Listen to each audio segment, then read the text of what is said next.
नमो बुद्धाय। आप सभी का स्वागत है फ्यूचर इंस्पायर्ड चैनल में। मन बावरा है, मन बेलगाम घोड़ा है और उस घोड़े की लगाम हमारे हाथ में होती है। हम चाहें तो अपने मन की लगाम अपने काबू में करके उससे जो चाहे वो काम करवा सकते हैं, और अगर हम चाहे तो वो लगाम अपने हाथ से छोड़कर अपने मन को यूं ही बेवजह भटकने के लिए छोड़ सकते हैं। सारी बातें हम पर निर्भर करती हैं। जो भी इच्छा हमारे मन में उठती हैं, उनके पीछे कहीं ना कहीं हम स्वयं होते हैं। कभी कभी हम इस बात को समझ लेते हैं और कभी कभार हम इस बात को कभी समझ ही नहीं पाते। अगर हम किसी तरकीब से अपने मन को खाली करना सीख जाएं, तो हम अपने मन के अंदर कुछ ऐसे विचार डाल सकते हैं जिससे हम अपने मन की बकबक को शांत कर सकते हैं। जिन विचारों का सैलाब हमारे मन में चलता रहता है, असलियत में वही हमारे दुखों का सबसे बड़ा कारण होता है। कोई भी बात या कोई भी वस्तु प्रत्यक्ष रूप में हमें बाद में दुख देती है, लेकिन उससे पहले हम अपने विचारों में खुद दुख भोग रहे होते हैं, और उन दुखों का कारण सिर्फ हमारे विचार होते हैं। इसीलिए अगर हमें अपने मन की बकबक को शांत करवाना है, तो हम अपने आप से ही नहीं कर सकते। ना ही कोई ज्ञान या कोई उपदेश हमारे मन की बकबक शांत कर सकता है, लेकिन हमारा मन एक कहानी के माध्यम से ये जरूर समझ सकता है अपने मन की बकबक किस तरह शांत की जाए।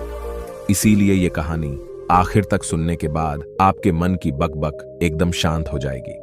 किसी नगर में एक नौजवान युवक रहा करता था। उसका नाम अंकित था। उसे एक समस्या थी, और उसकी समस्या ये थी कि उसका मन हर समय भटकते रहता था। उसके मन में हर समय कोई ना कोई नकारात्मक विचार चलते रहते थे। उसके मन की बकबक कभी शांत नहीं होती थी। वो तो सोचता कुछ और था, लेकिन उससे हो कुछ अलग ही जाता था। कभी वो अपने अतीत के बारे में सोचता था कि काश मैंने ये कदम उठा लिया होता तो आज मेरा जीवन कुछ और ही होता, या फिर वो अपने भविष्य के बारे में सोचता रहता कि कहीं भविष्य में ऐसा हो गया तो क्या होगा, कहीं मैं असफल हो गया तो क्या होगा, अगर मुझसे कोई गलती हो गई तो लोग मेरा मजाक उड़ाना शुरू कर देंगे। और ऐसे ही कई सारे नकारात्मक और असफलता से भरे विचार उसके मन में आते रहते थे। अंकित हमेशा ही अपने विचारों में खोया रहता। वो अपने विचारों से मुक्ति पाना चाहता था। अंकित चाहता था कि उसके मन में कोई भी फालतू का विचार ना आए, लेकिन उसके चाहने से कुछ नहीं होता था, क्योंकि उसके मन में विचारों का सैलाब हमेशा चलता रहता था। एक दिन अपने मन के विचारों से परेशान होकर वो एक जंगल में एक बौद्ध भिक्षु के पास पहुंच जाता है। बौद्ध भिक्षु के पास पहुंचकर अंकित अपने जीवन की एक घटना बताता है, और वो उन्हें यह भी बताता है कि उस घटना ने उसके दिमाग और उसके मन पर किस प्रकार प्रभाव छोड़ा। अंकित ने कहना शुरू किया कि बचपन में मैं बहुत ही निर्भीक बच्चा हुआ करता था। मुझे किसी का कोई डर नहीं था। कोई भी काम मैं बड़ी आसानी के साथ कर लेता था। ना मैं उसके परिणाम के बारे में सोचता था, और ना ये सोचता था कि ये काम अगर मैं करूं तो लोग क्या कहेंगे। लेकिन कुछ सालों पहले आर्थिक रूप से मजबूत होने के लिए मैंने कुछ धन घर वालों से लेकर एक नया काम शुरू करने का सोचा।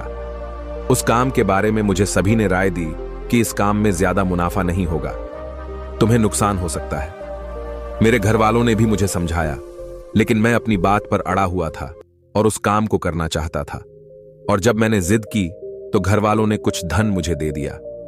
उस धन से मैंने उस काम की शुरुआत की, लेकिन दुर्भाग्यवश उस काम में मुझे हानि का सामना करना पड़ा। मुझे बहुत नुकसान हुआ।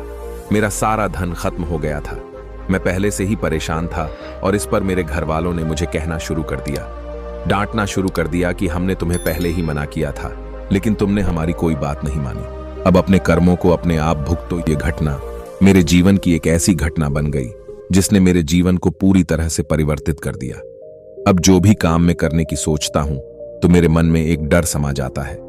या तो मैं ये सोचता हूं कि लोग क्या कहेंगे, कहीं मैं नाकामयाब हो गया तो मेरे घर वाले मुझे डांटेंगे तो नहीं, या फिर भविष्य के बारे में सोचता हूं कि अगर ये काम नाकामयाब रहा तो फिर मैं आगे क्या करूंगा, कहीं ये धन भी खत्म हो गया और मेरा नुकसान हो गया तो उस हानि की भरपाई मैं कैसे कर पाऊंगा।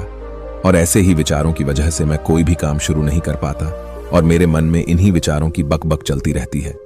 मैं बहुत परेशान हो गया हूं। मैं इन विचारों से छुटकारा चाहता हूं। मैं अपने मन की बकबक को शांत करना चाहता हूं। मैं जानता हूं कि ये नकारात्मक विचार है, लेकिन फिर भी इनसे छुटकारा हासिल नहीं हो पाता। हर दिन मेरे मन में हजारों विचार चलते रहते हैं, और ये कब होता है, क्यों होता है, मुझे कुछ पता ही नहीं चलता। बहुत देर बाद मुझे एहसास होता है कि मैं क्या करने बैठा था और मैं क्या कर रहा हूं। मेरे मन के विचार मुझे कहां कहां ले जाते हैं, इसका मुझे एहसास ही नहीं होता, और जब एहसास होता है तब तक बहुत वक्त बीत चुका होता है और फिर से यही प्रक्रिया चलती रहती है। मैं चाहता हूं कि मेरे मन में एक भी विचार ना आए, जब मैं चाहूं तभी मेरे मन में विचार आए। ये बातें सुनकर बौद्ध भिक्षु ने मुस्कुराते हुए अंकित से कहा कि किसी भी समस्या का समाधान तभी निकाला जा सकता है जब हम उस समस्या की जड़ तक पहुंच जाते हैं, समस्या को ठीक से समझते हैं और जानते हैं। इसके बाद बौद्ध भिक्षु ने कहा कि जिस मन को तुम खाली करना चाहते हो, क्या तुमने उस मन को कभी भी थोड़ा बहुत समझने की कोशिश की है? यह सुनकर अंकित ने कहा कि बनते, मैंने अपने मन को जानने की बहुत कोशिश की है, लेकिन मैं जितना ही इसके बारे में जानने की कोशिश करता हूं, मेरा मन उतना ही रहस्यमय हो जाता है। यह सुनकर बौद्ध भिक्षु ने उसी वक्त अंकित को एक घड़ा देते हुए कहा कि जाओ, इस घड़े में छोटे छोटे पत्थर भरकर लेकर आओ। फिर वो युवक वहां से गया और उस घड़े में छोटे छोटे पत्थर भरकर उस बौद्ध भिक्षु के पास लेकर आ गया। बौद्ध भिक्षु ने उसी वक्त मुस्कुराते हुए कहा कि इस घड़े को तुम अपना मन समझो और इस घड़े में भरे पत्थरों को अपने विचार समझो। अब इस घड़े में और पत्थर डालो। उस युवक ने घड़े में और पत्थर डालने शुरू कर दिए। क्योंकि घड़ा पहले से भरा हुआ था तो एक दो पत्थर डालने के बाद बाकी सारे पत्थर नीचे गिरने लगे। फिर बौद्ध भिक्षु ने अंकित को सचेत करते हुए कहा कि रुको, जरा ध्यान से देखो, अब घड़े में पत्थर नहीं आ रहे हैं, बल्कि पत्थर नीचे गिर रहे हैं, क्योंकि ये एक घड़ा है और इसमें जो आ सकता था वो आ चुका है। अब इसमें और पत्थर नहीं आ पाएंगे। अगर दूसरे पत्थर डालने हैं तो पहले वाले पत्थरों को निकालना होगा। यह सुनकर उस युवक ने कहा कि गुरुदेव, मैं आपकी बात समझ गया हूं कि आप मुझे क्या बताना चाहते हैं। हमें अपने मन को विचारों से खाली कर देना होगा। यह सुनकर बौद्ध भिक्षु मुस्कुराने लगे और कहा कि पहले मेरी पूरी बात तो सुन लो, उसके बाद मन को खाली कर लेना। फिर बौद्ध भिक्षु ने उस युवक को कहा कि हमारा मन एक घड़े के बिल्कुल उल्टा है, क्योंकि घड़े को तो तुम पत्थरों से भर सकते हो, लेकिन मन को विचारों से नहीं भर पाओगे, क्योंकि मन तो हमेशा खाली रहता है। यह सुनकर उस युवक ने कहा कि गुरुदेव, मुझे आपकी बातें कुछ समझ में नहीं आ रही है। मन अगर खाली रहता है तो फिर हम उसे खाली करना क्यों चाहते हैं? फिर मन को खाली करने की क्या आवश्यकता है? इस पर बौद्ध भिक्षु ने उससे कहा कि इस घड़े से एक एक करके पत्थरों को बाहर निकालो। उस युवक ने वैसा ही किया। वो घड़े में से एक एक करके सारे पत्थरों को बाहर निकालता रहा और ऐसा करते करते आखिरकार घड़ा खाली हो गया। फिर बौद्ध भिक्षु ने उससे कहा कि देखा तुमने, जब एक एक करके तुमने पत्थरों को बाहर निकाला तो ये घड़ा खाली हो गया। अब तुम इस घड़े में कोई भी पत्थर डाल सकते हो, दूसरे भी पत्थर डाल सकते हो, या फिर उन्हीं पत्थरों को दोबारा डाल सकते हो, आधा भर सकते हो या फिर पूरा भी भर सकते हो। यह सुनकर वो युवक कहता है कि गुरुदेव, मैं अभी तो यही कह रहा हूं कि मुझे अपने मन को खाली करना है। यह तो एक पत्थर है जिसे आसानी से निकाला जा सकता है और घड़े को खाली किया जा सकता है, लेकिन गुरुदेव, मैं अपने मन को खाली कैसे करूं? इस पर बौद्ध भिक्षु ने कहा कि इस घड़े में एक पत्थर डालो और दो पत्थर निकालो। यह सुनकर उस युवक ने कहा कि बनते, ये कैसे हो सकता है? जब इस घड़े में एक पत्थर होगा तो एक ही पत्थर निकलेगा ना, दो कैसे निकलेंगे? इस पर बौद्ध भिक्षु ने कहा कि ऐसा नहीं हो सकता है, तो तुम ऐसा करो कि इस घड़े में दो पत्थर डालो और चार निकालो। इस पर अंकित ने कहा कि महाराज, ऐसा भी कैसे हो सकता है?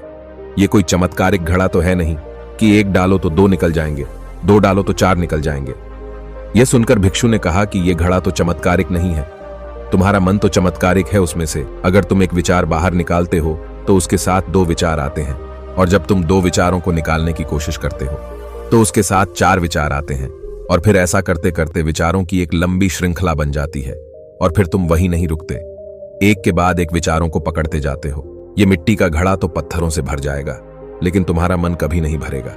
वो तो हमेशा खाली है, वो अपने में से कुछ खाली नहीं कर सकता। यह इस मन की माया है कि सब कुछ है लेकिन फिर भी कुछ नहीं है।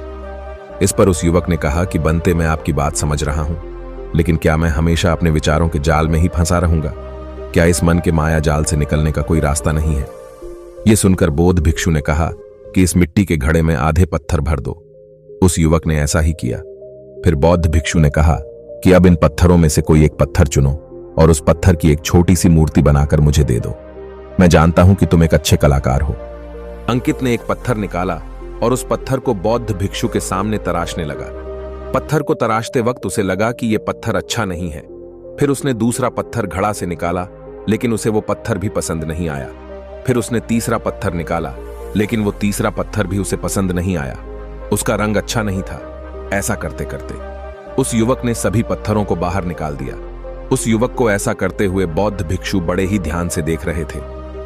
फिर बौद्ध भिक्षु ने उससे कहा कि जो तुमने सबसे पहले पत्थर निकाला था, उस पत्थर को यह समझकर तराशो कि इसके बाद तुम्हारे पास कोई और पत्थर नहीं है और ये एक ही पत्थर तुम्हारे पास है। फिर उस युवक ने जैसा गुरुदेव ने कहा था उसी एक पत्थर को लेकर तराशना शुरू किया और उसने उस पत्थर को एक बहुत ही सुंदर मूर्ति का आकार दे दिया। उस मूर्ति को बौद्ध भिक्षु को भेंट करते हुए उस युवक ने कहा कि गुरुदेव, इस पत्थर से इतनी सुंदर मूर्ति बन सकती थी, मैं यह सोच भी नहीं सकता था। उस युवक की बात सुनकर बौद्ध भिक्षु ने कहा कि जब तुम्हारे पास और कोई दूसरा विकल्प नहीं होता है, तब हम उस विकल्प में ही संपूर्ण ऊर्जा लगाते हैं और उसी को सबसे बेहतर बनाते हैं। और जब हमारे पास कई सारे विकल्प होते हैं तो हम पत्थर चुन भी नहीं पाते और मूर्ति बन भी नहीं पाते। हमारा मन भी एक विचार के पीछे हजारों विकल्प खोल कर रख देता है और एक मुख्य विचार को छोड़कर उन हजारों फालतू के विचारों में उलझ कर रह जाते हैं। फिर उस युवक ने कहा, गुरुदेव, मैं आपकी बातों को बहुत अच्छे से समझ गया हूं, लेकिन अब मुझे क्या करना चाहिए? कृपया आप मेरा मार्गदर्शन करें। भिक्षु ने उस युवक से कहा कि मन को खाली करना, साफ करना 1-2 दिन का काम नहीं है। यह बहुत लंबी प्रक्रिया है। क्या तुम इसके लिए तैयार हो? वो युवक कहता है, जी गुरुदेव, मैं तैयार हूं, चाहे कितनी भी लंबी प्रक्रिया क्यों ना हो। यह जवाब सुनकर बौद्ध भिक्षु ने कहना शुरू किया कि सबसे पहले तो तुम यह समझो कि मन हमारा दुश्मन नहीं है। हमें मन से कोई चीज निकालने नहीं है। यह ख्याल ही निकाल दो कि तुम्हें मन को खाली करना है। तुम जितना ही अपने विचारों को रोकने की कोशिश करोगे, विचार दुगुनी ऊर्जा के साथ तुम पर आक्रमण करेंगे। ध्यान रहे, मन एक बच्चे की तरह होता है। अगर हम बच्चे से कोई चीज छुपा कर रखना चाहते हैं, छुपाने की कोशिश करते हैं, तो बच्चा उसी चीज की जिद करने लगता है, उसी के बारे में सोचने लगता है। इसी प्रकार जो भी विचार हम अपने मन से निकालने की कोशिश करते हैं, तो उसको निकालने के लिए उस विचार को निकालने की प्रक्रिया के संबंध में सोचना शुरू कर देते हैं और फिर उसको निकालने की प्रक्रिया के संबंध में ही हमारे मन में विचार उठने लगते हैं और हमारा मन उसी विचार के इर्द गिर्द घूमता रहता है। और हम जितना ही उस विचार को निकालने के बारे में सोचेंगे, मुख्यतः हम उसी विचार के बारे में सोच रहे होंगे और आखिरकार हम पाएंगे कि उस विचार को तो हम निकाल ही नहीं पाए जिसको हम निकालना चाहते थे। उल्टा हमने उस विचार को अपने मन के अंदर और गहरी जगह दे दी। एक सूत्र हमेशा याद रखो, आने दो और जाने दो। तुम उनके साथ छेड़छाड़ मत करो, उनको निकालने के बारे में मत सोचो, उनको पकड़ने के बारे में मत सोचो। बस ये समझो कि विचार आया और चला गया। तुम मात्र देखने वाले थे, तुम साक्षी थे। और जब तुम्हारे अंदर साक्षी भाव उत्पन्न होने लगता है तो तुम दृष्टा बन जाते हो, देखने वाले बन जाते हो। और जितना ही तुम अपने विचारों को देखते जाते हो, उतने ही तुम्हारे विचार खाली होने लगते हैं। देखते देखते साक्षी भाव में तुम पाओगे कि एक दिन तुम्हारा हृदय, तुम्हारा मन विचारों से बिल्कुल खाली हो चुका है, क्योंकि देखने मात्र से उन विचारों की निर्थकता हमें पता चलती है। इसके बाद बौद्ध भिक्षु ने कहा कि जब तुम किसी टूटे फूटे रास्ते पर चलते हो तो क्या तुम गढ़ों को भरते हुए चलते हो? नहीं, तुम उन गढ़ों से बचकर सीधे अपनी आंखों को उस रास्ते पर टिकाकर आगे निकलते जाते हो। तुम्हें कुछ लेना देना नहीं है। तुम उस पार उतर जाओगे और रास्ता और वो गड्ढे दोनों पीछे रह जाएंगे। तो उसी प्रकार तुम्हें बस अपने विचारों को देखते हुए चलना है और देखते देखते तुम अपने मन के पार उतर जाओगे। लेकिन इसके लिए तुम्हें थोड़ी मेहनत करनी होगी। तुम्हें ध्यान में बैठना होगा और अपने विचारों को साक्षी भाव से देखना होगा। निरंतर देखते रहने से ये तुम्हारी आदत बन जाएगी और फिर तुम्हें प्रयास नहीं करना पड़ेगा। इस पर अंकित ने कहा कि बनते ये तो बहुत लंबी प्रक्रिया हो गई, लेकिन कभी कभी मुझे अपने विचार बहुत ज्यादा परेशान कर देते हैं और उन विचारों से मैं तत्क्षण छुटकारा पाना चाहता हूं। तो क्या कोई ऐसी विधि है जिसके जरिए मैं तत्क्षण अपने विचारों से छुटकारा पा सकूं? इस पर बौद्ध भिक्षु ने कहा कि हमारे विचारों का संबंध हमारी सांसों से होता है। जिस प्रकार हमारी सांसें चलती है, उसी प्रकार के विचार हमारे मस्तिष्क में आते हैं। अगर तुम्हें अपने विचारों की श्रृंखला तोड़नी है तो तुम्हें अपनी सांसों की श्रृंखला तोड़नी होगी। जब भी तुम्हें बहुत सारे विचार परेशान करने लगे, उस वक्त तुम शारीरिक अभ्यास कर सकते हो और जितना तुम शारीरिक अभ्यास करोगे उतनी ही तुम्हारी सांस से उखड़ती चली जाएगी और जितनी तुम्हारी सांस से उखड़ेंगी उतनी ही उन सांसों की श्रृंखला टूटती चली जाएगी और जैसे ही सांसों की श्रृंखला टूटेगी, वो विचारों की श्रृंखला भी अपने आप टूट जाएगी। तुम तेजी के साथ दौड़ सकते हो या नाच सकते हो या फिर बैठे बैठे ही अपनी सांसों को इस प्रकार चलाने की कोशिश कर सकते हो कि उनका कोई क्रम ना रह जाए। उनका कोई रिदम ना रह जाए, और जब वो रिदम टूट जाएगा तो तुम पाओगे कि तुम्हारे मन में एक शांति और एक आनंद का उदय हो चुका है। मन के विचारों से छुटकारा पाने के लिए सांसारिक आदमी को अपने काम में पूर्णतः अपना मन लगाना होगा, पूर्णतः उस काम में सम्मिलित होना होगा। और जब वो आदमी किसी काम में पूर्णतः सम्मिलित हो जाएगा तो उसको ना तो अतीत के विचार सताएंगे और ना ही भविष्य की कल्पना उसके दिमाग में आएगी। उसका पूरा मन, सारे विचार सिर्फ उस काम पर केंद्रित हो जाएंगे। किसी काम को पूरी तरह से सम्मिलित होकर कैसे किया जाता है, पूरे मन के साथ कैसे किया जाता है, इसके बारे में अगर हम चर्चा करेंगे तो ये बातें बहुत लंबी हो जाएगी। इस पर हम कभी और चर्चा करेंगे। तो ये कहानी यहीं पर समाप्त करते हुए आपसे अनुरोध करता हूं कि अगर आपको इस कहानी से थोड़ा सा भी ज्ञान मिला हो, मन में थोड़ा सा भी प्रकाश जगा हो, तो इस चैनल को सब्सक्राइब करके कमेंट सेक्शन में कमेंट्स जरूर करें कि वीडियो आपको कैसी लगी। तो मिलते हैं किसी अगली कहानी में, तब तक के लिए अपना ख्याल रखें। नमो बुद्धाय।